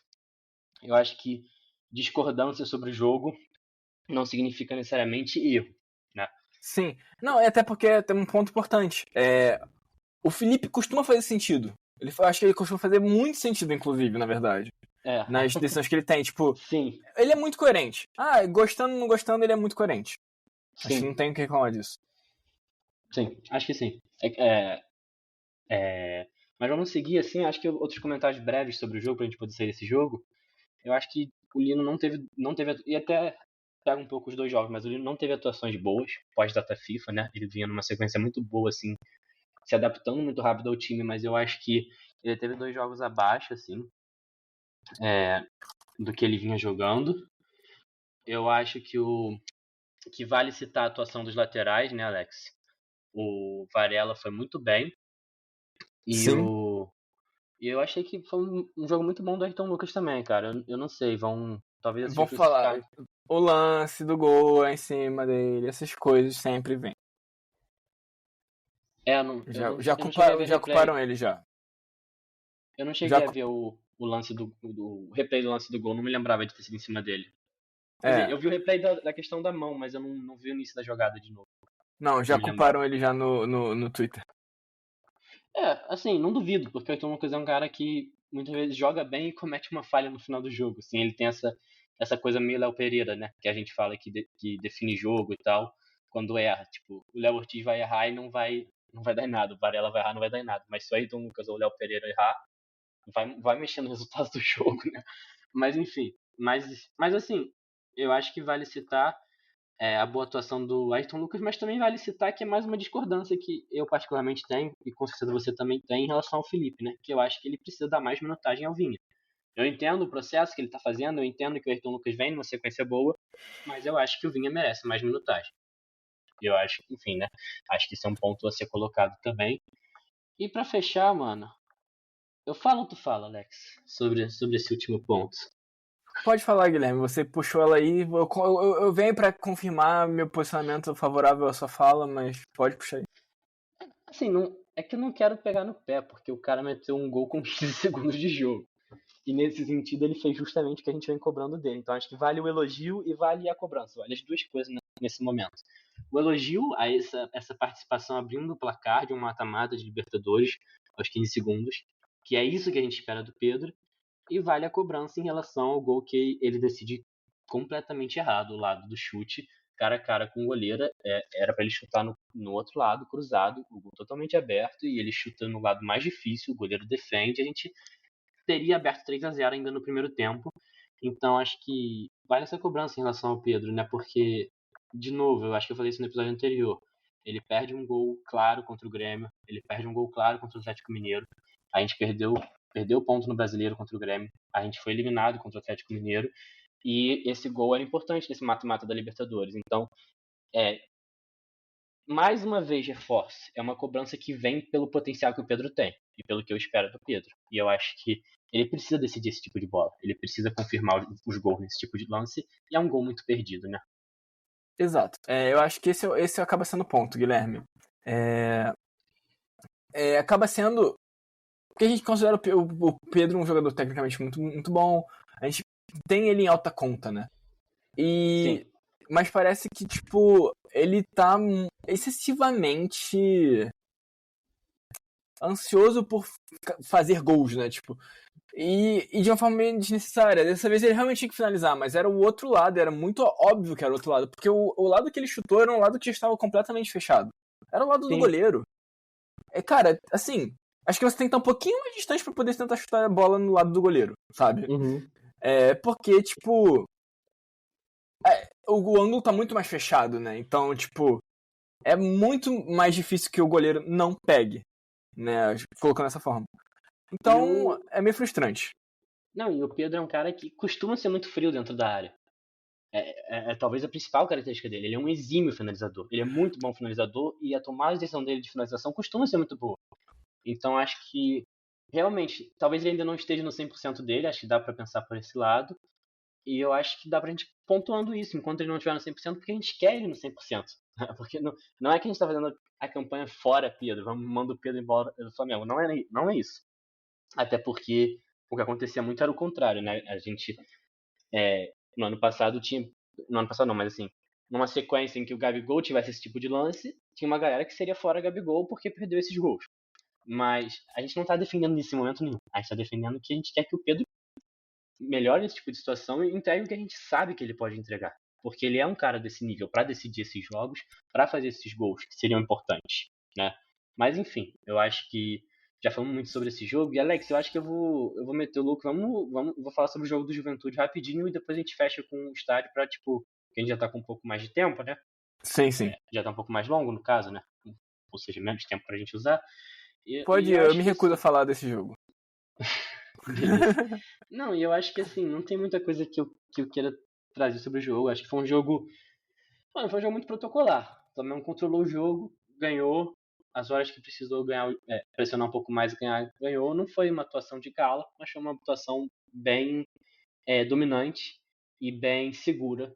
Como no geral, eu acho que vinha sendo a atuação contra o Estudiantes, né? Apesar da gente ter falado dessa queda no segundo tempo e tal, eu acho que foram atuações um tanto quanto parecidas nesse sentido, mas o primeiro tempo contra o Estudiantes foi mais avassalador e o final contra o Estudiantes, obviamente, a queda foi maior. Os contra o Juventude a gente foi mais regular ao longo do jogo. E citar, né, de novo, o gol do Emerson Royal, com assistência do Carrascal, né? Primeira assistência do Carrascal pelo Flamengo, e o primeiro gol do Royal pelo Flamengo. Então, é bom ver os reforços que chegaram no meio do ano participando.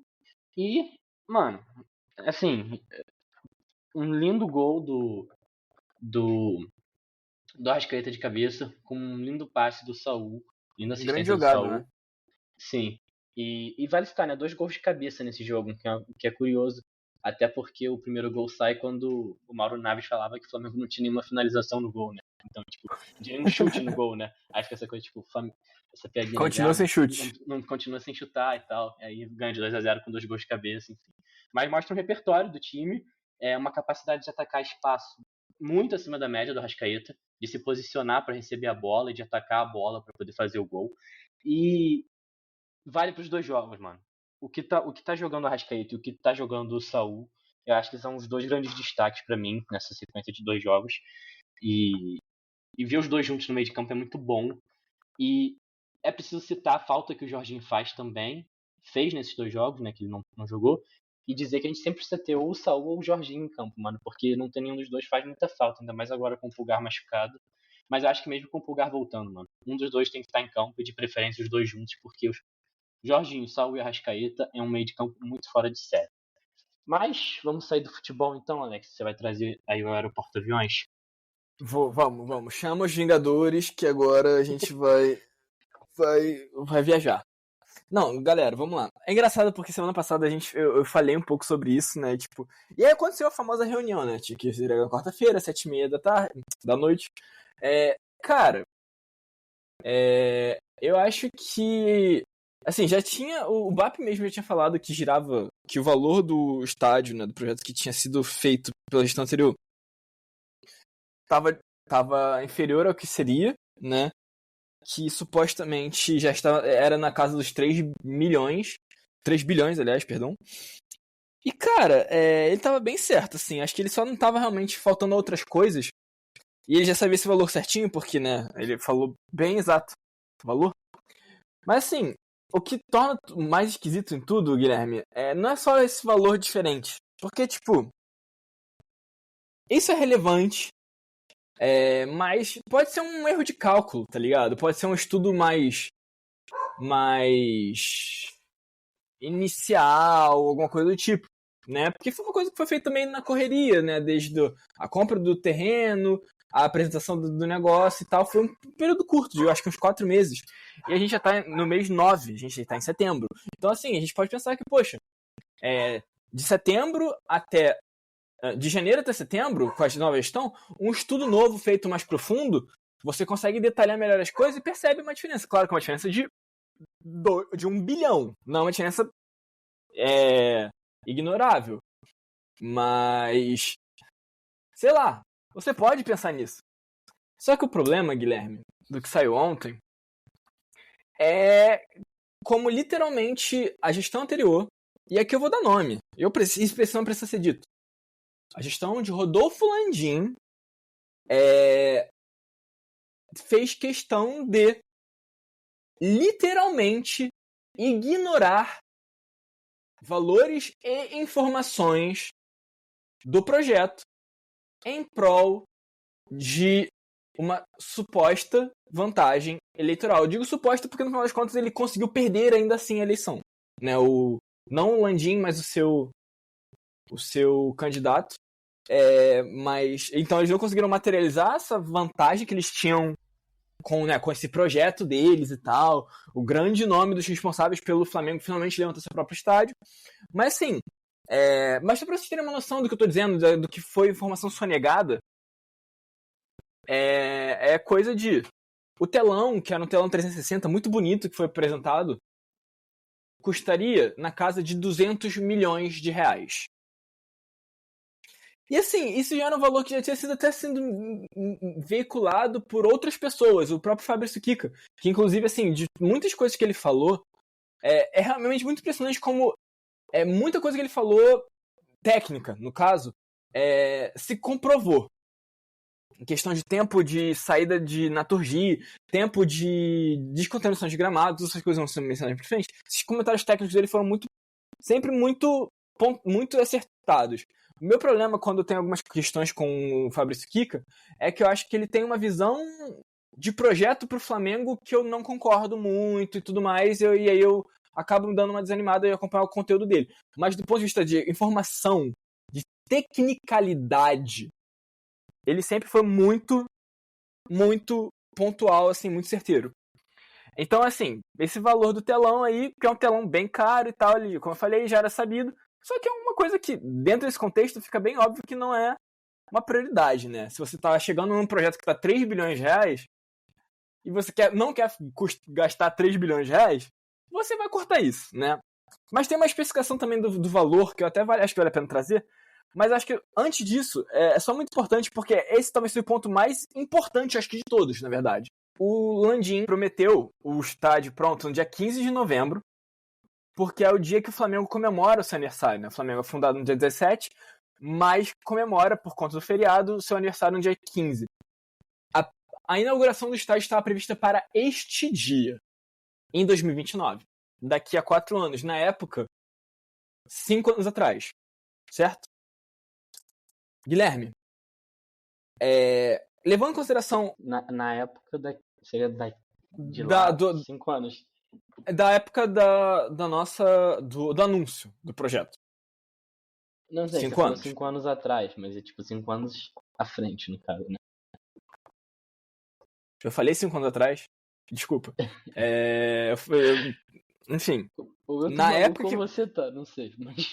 Eu acho que é você, mas tudo bem. Na época que o estádio foi anunciado, um prazo de 5 anos. Perfeito. Atualmente já são 4 anos. Cara, só que antes da reunião onde o projeto foi apresentado, o Flamengo, na gestão Landim, isso não foi público, só ficou público na reunião de quarta-feira agora, tinha recebido uma carta da Naturgy onde ela afirmava que, naquele momento da história, existia uma negociação sobre um terreno e que, com a confirmação de que aquele seria o terreno que ela iria se mudar, né, mudar sua operação, né, que ela faz a distribuição de gás do município do Rio de Janeiro, e ela transferia essa operação para outro terreno, ela falava que pelo menos precisaria de 4 anos. Ou seja, ela saindo em 4 anos em novembro do ano passado, em 4 anos, o Flamengo teria 1 ano para poder fazer a construção do estádio. Agrava o fato de que, como é um terreno, né, como a gente já tinha mencionado antes, que é um terreno que tem trabalhos com compostos químicos, né, precisa de fazer alguma descontaminação. E a descontaminação está prevista pela FGV, nos estudos dela, 2 anos para a descontaminação. Ou seja, a gente já está falando... 24 meses, né? Então, tipo, no mínimo 1 ano e meio. 1 ano e meio. Então, assim, a gente está falando de... Lá atrás, vamos dizer novembro, do ano passado. A gente está falando de, basicamente, o Flamengo teria, na verdade, 6 meses para construir o estádio e inaugurar o estádio. Né? mas talvez teria tipo um dia para construir o estádio, né? Se fosse os 2 anos de fato da descontaminação. Tá muito claro aqui que é literalmente impossível, né? Eu não preciso dizer isso não, eu já disse, mas não precisava dizer, né? E eu acho que é bom pontuar bem claro, né? Que sim, você comentou uma possível vantagem eleitoral, né, que estava sendo buscada, enfim, através do projeto do estádio, etc.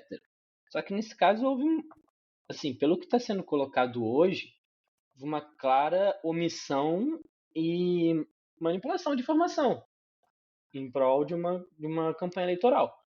Porque, pelo que está sendo colocado, a gestão anterior tinha acesso a essa carta da dramaturgia, que já colocava essa previsão de 4 anos, e assim, mesmo sem que ainda não tivessem sido feitos os estudos falando da descontaminação, prometer para 2029 já era muito irreal, né?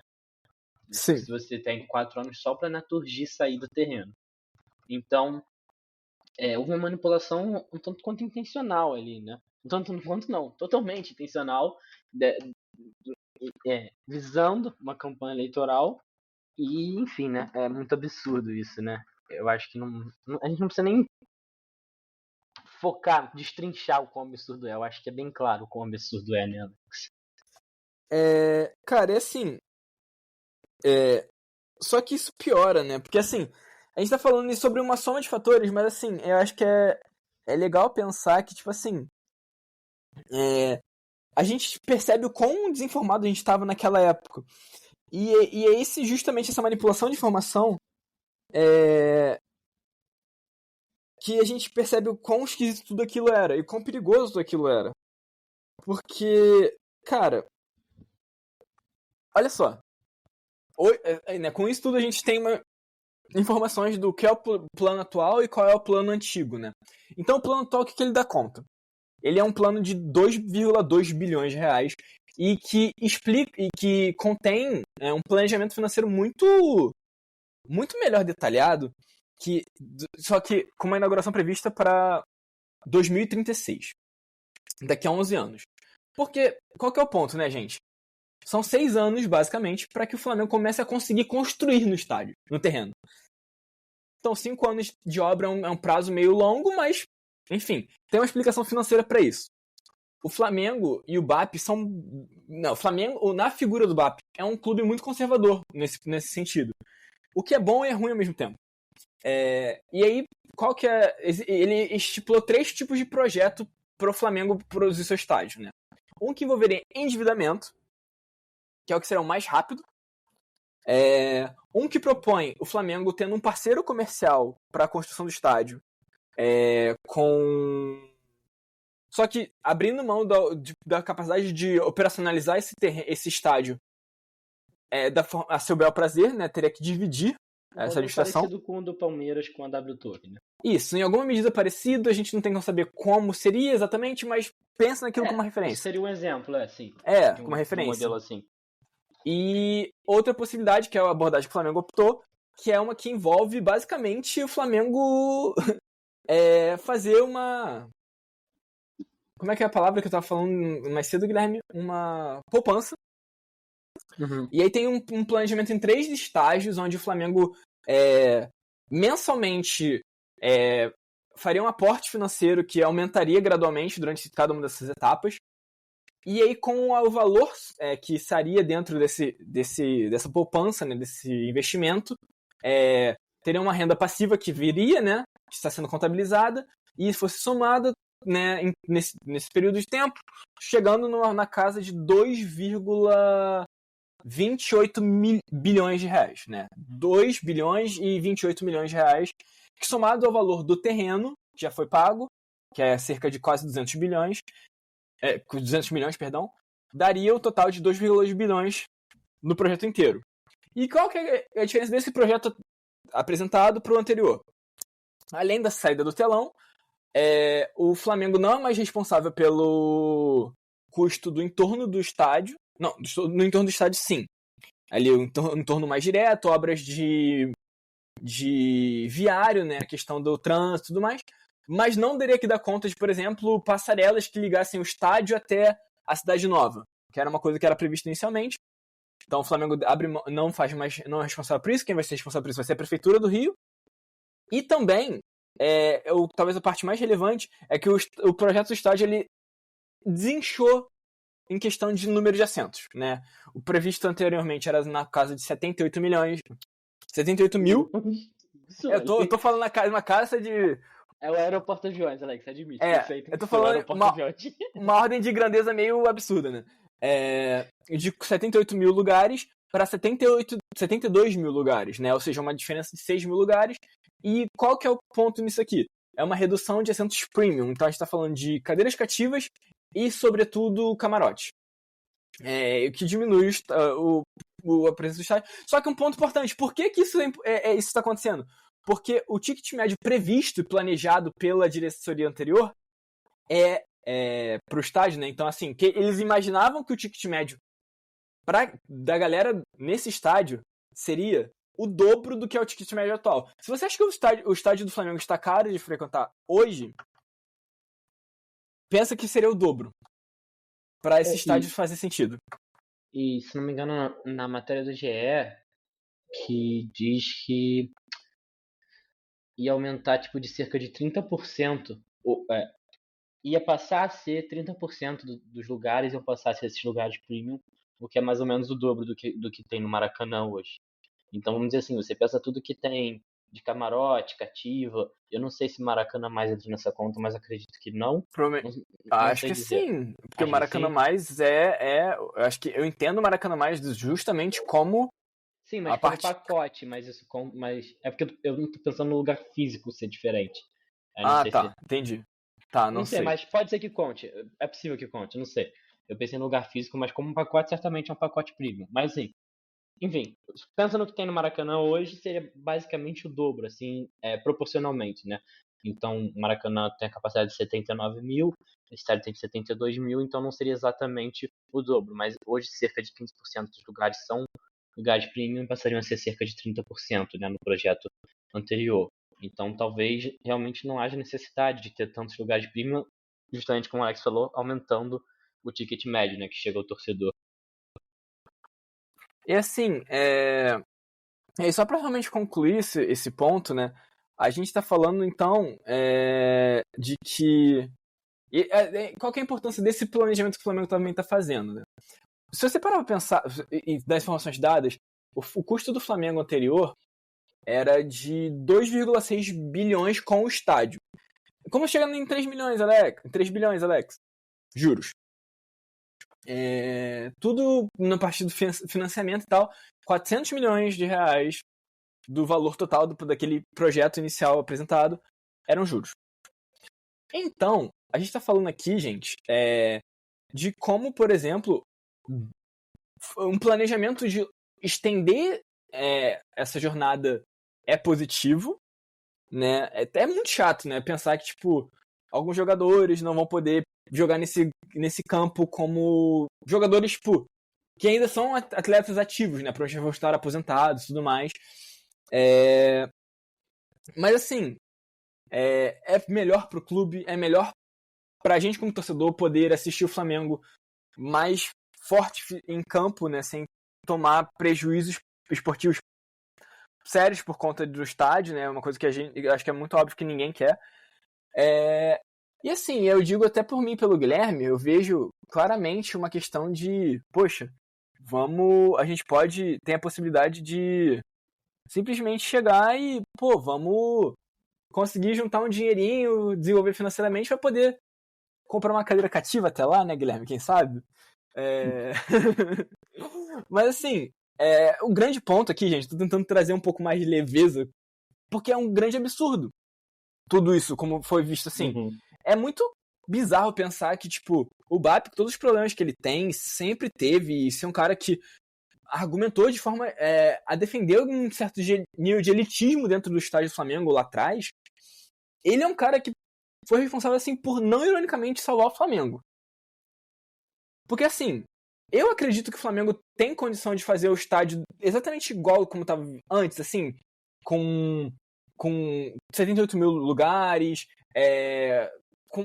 com telão. Acredito, cara. Eu acho que se o Flamengo tivesse dado conta de fazer uma obra de 2,6 bilhões, o Flamengo conseguiria fazer. Só que, tipo assim, de que forma seria isso, sabe? E assim, não é mentiras.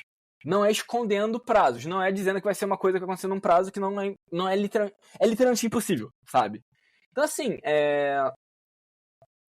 o BAP ter contratado a Fundação Getúlio Vargas e outras empresas para poder detalhar mais essas coisas salvou o Flamengo. E ele ser eleito e ele ter o interesse de fazer isso com seriedade salvou o Flamengo.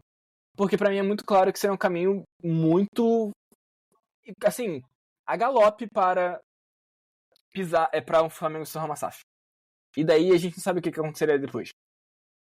Eu acho que eu vou pegar mais no âmbito da leveza que você está querendo trazer e vou completar a informação que você colocou de alguns jogadores que talvez não possam jogar no estádio do Flamengo.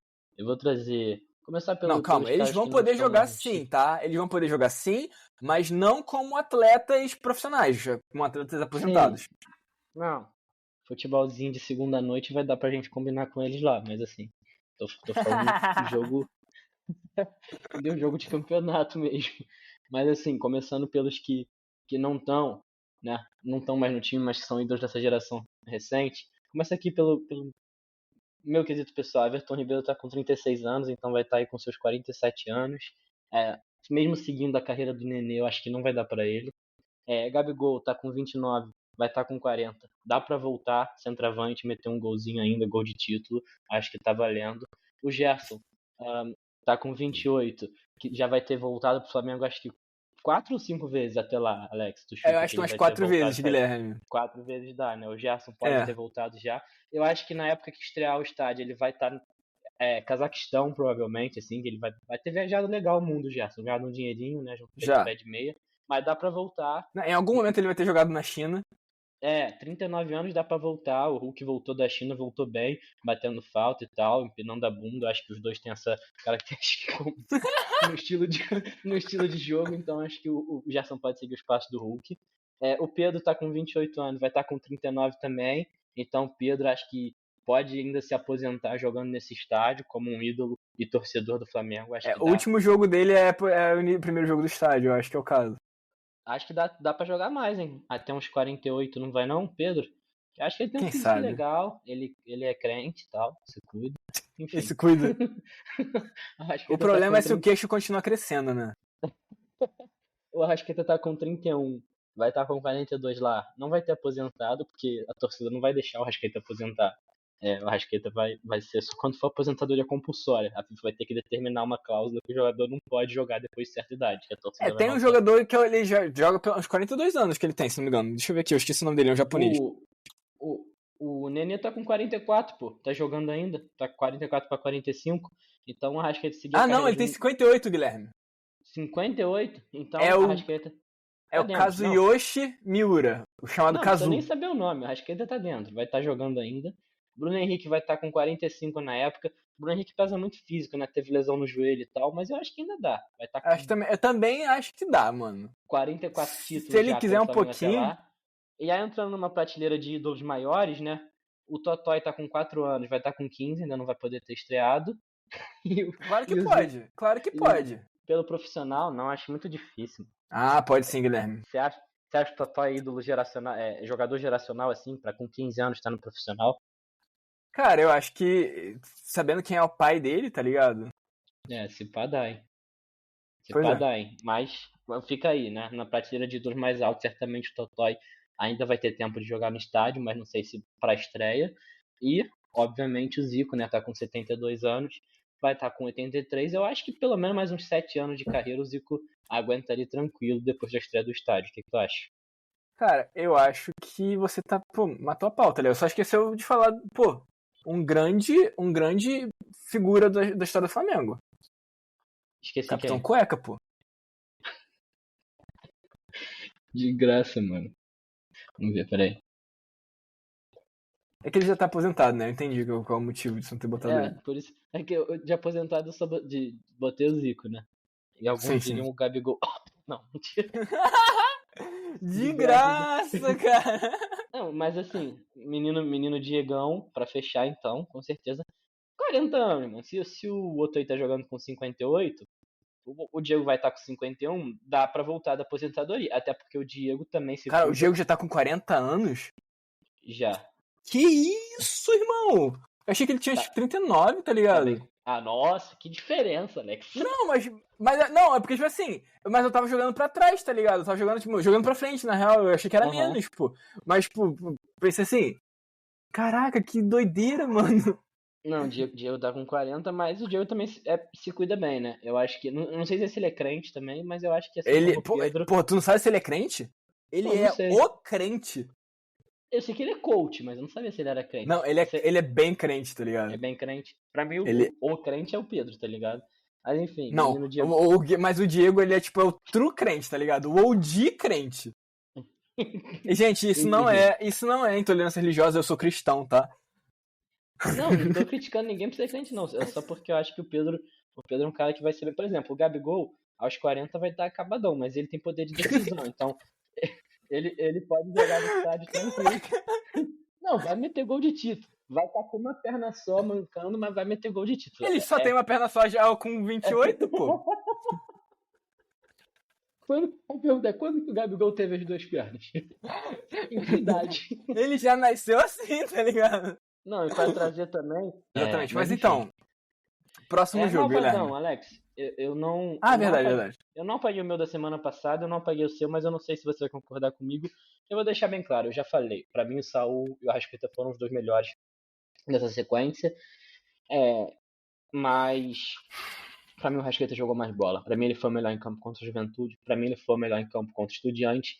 E se um cara é o melhor em campo nos dois jogos, na minha visão ele é o melhor campo no conjunto dos dois jogos, né? Acho que não tem muito debate. Cara, Eu é que eu queria tenho saber um o pouco que de tu acha. dificuldade de dizer que, com certeza, que o Arrascaeta foi melhor em campo ontem, tá ligado? Mas eu também não sei quem apontaria, assim, de verdade. Eu tenho um pouco de dificuldade, eu sinto.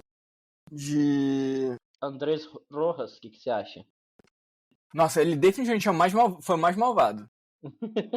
Cara, mas assim, eu vou fazer uma parada. Cara, vou manter o Arrascaeta só porque é o Arrascaeta, tá ligado? É tipo, o Jefferson foi embora, antes ele era o voto by default, agora é o Arrascaeta. Exato, perfeito. Mas assim, eu vou só fazer uma defesa de porque eu acho que o Arrascaeta foi melhor em campanha ontem. Eu não acho que ele era o cara que mais participava do jogo, mas eu acho que praticamente todos os toques que ele deu na bola, ele criou alguma coisa, sabe? Ele tava pensando muito rápido, ele deu muito toque bom, muito toque de primeira, muito lançamento que deixou, tipo, o tempo todo, sabe? Muito sutil, mas criando muito. Eu achei que foi uma grande partida, mas eu entendo que não foi o cara que mais participou do jogo necessariamente também. Mas, enfim.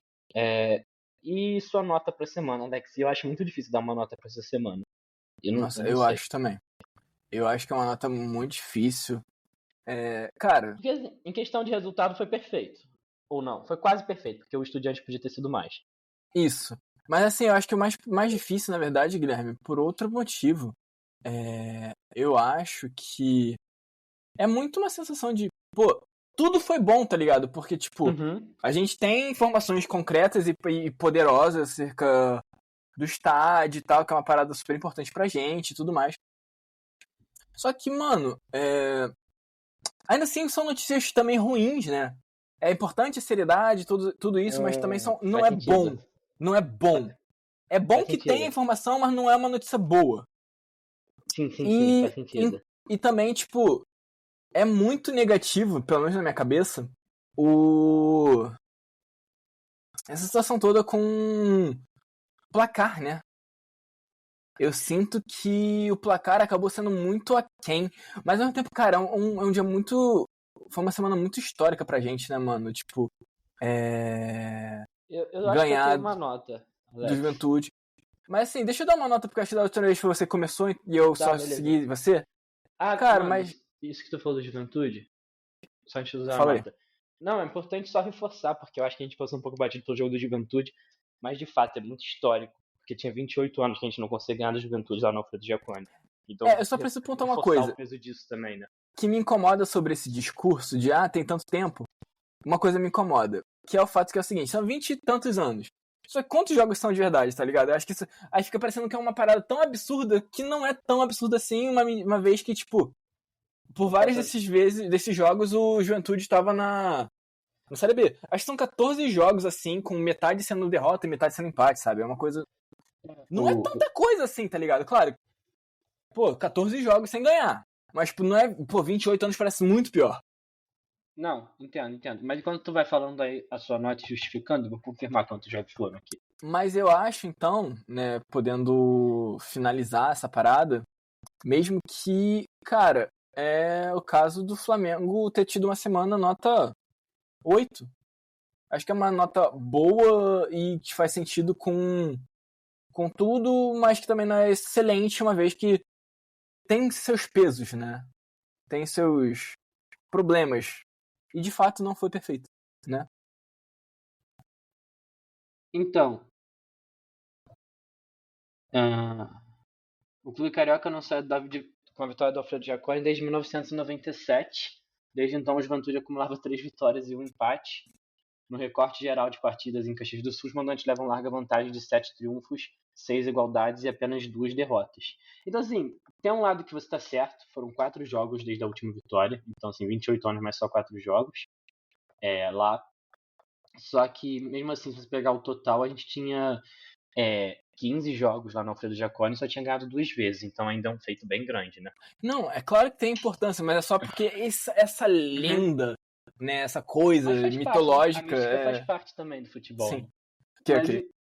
Mas então, Alex, eu acho que eu concordo com a sua teoria de que assim, a semana foi boa, mas não foi perfeita. Eu vou de nota 9, mano, porque eu sinto que, tipo, o que faz essa semana ser ruim, majoritariamente, são coisas que estão fora do alcance do que o Flamengo podia ter feito. Tipo assim, a arbitragem ser péssima, a Naturgia ter que sair do terreno, ou o tempo de descontaminação, sabe? Tipo, são coisas que, tipo, não necessariamente são boas, mas eu entendo que não, tipo assim, o Flamengo não tem culpa de nada disso, sabe? Então, sei lá, eu sinto que não dá pra dar uma nota perfeita, mas eu acho que da parte do Flamengo, fazer os estudos de forma séria, desenvolver a questão do estádio, ganhar seus 2 jogos, jogar bem os 2 jogos, enfim, encaminhar a questão da Libertadores, eu acho que no geral tudo aponta pra uma semana muito boa. Então acho que eu vou de nota 9, mas concordando muito com o seu raciocínio, tá ligado? Então ficamos com... Nós dois votamos no Arrascaeta, pro Malvadão, o Alex deu uma nota 8, deu uma nota 9. E vamos então pro nosso Taça David, Alex. Você apostou 3-1 contra o Juventude e eu, né, como um exímio jogador da Taça David, apostei 2-0, porque era óbvio que a gente ia ganhar de 2-0 lá.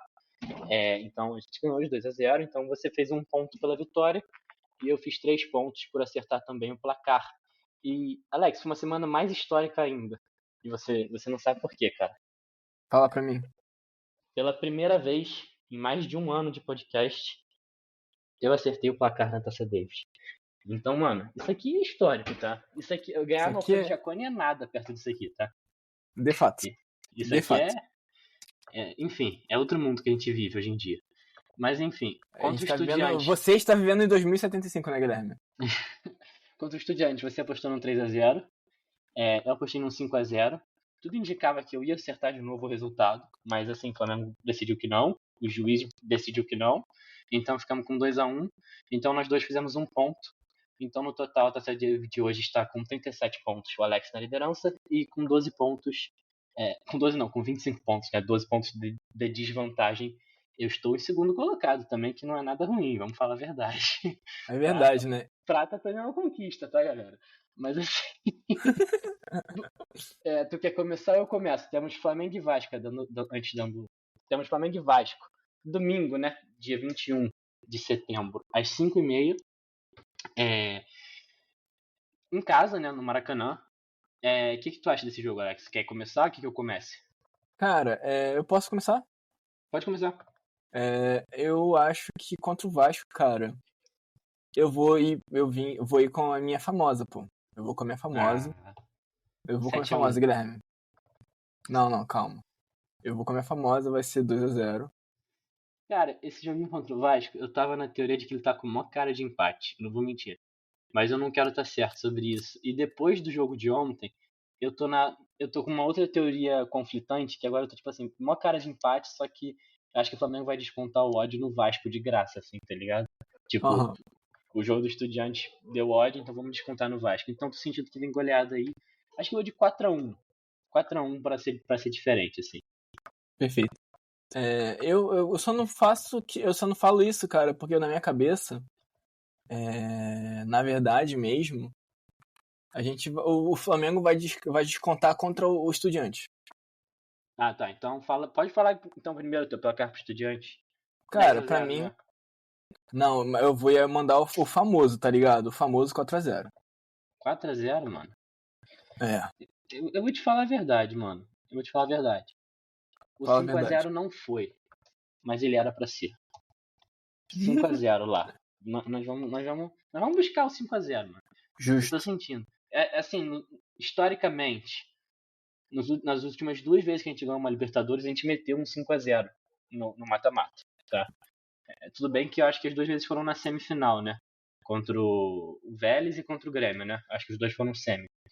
Uhum. Mas faz parte, a gente pode adiantar o processo também. Não é problema nenhum. E só reforçando, né? Esse jogo vai ser na quinta-feira. Reforçando não, só passando a informação. Vai ser quinta-feira, dia 25 de setembro, às 9h30 da noite. É um jogo fora de casa. Espero que a arbitragem seja melhor, né, Alex? E deixando bem claro também que o Plata vai participar desse jogo, ou está disponível para participar desse jogo, porque a Conmebol, não sei se suspendeu o termo ou se cancelou, sei lá, anulou a expulsão dele, obrigado, que foi mal feita, né? O erro que levou à expulsão dele foi anulado a expulsão, o que é um tanto quanto, tipo, beleza, mano, mas ainda alterou no placar do jogo, né? Você pode Sim. alterar no mata-mata, então não sei, não conserta, mas certamente ameniza o fato de que o Plata vai poder jogar o próximo jogo, né? Então ele não está suspenso do próximo jogo. E espero muito que o Jorginho vai estar de volta também, né, mano? Porque seria excelente. Vem fazendo falta. Isso não dá pra negar. Sim. Alguma consideração final, Alex? Ou podemos chamar o nosso futuro ídolo craque geracional que vai estrear com 15 anos no estádio do Flamengo? Não, ele não vai estrear com 15 anos, cara. Ele vai estrear antes. A questão é que ele já vai ser titular do time quando eu ver a estreia. Esqueci desse detalhe. Ele vai estrear com 13 anos. Ah, tá, verdade. 2034, né? O dia que o Arrascaeta aposentar, 10 é dele, né? Automático. Isso, exatamente. Só que aí, tipo, ele já vai estar com uns 40 anos, o Totó já. Que teoria Mas é isso. Mas enfim, posso chamar ele então? Chama ele, Guilherme. Saudações rubro-negros. Saudações rubro-negros. O bagulho não deu play, mano. Tá tudo dando errado. Vem, Totói, eu tô te chamando agora. Pelo amor de Deus, Totói.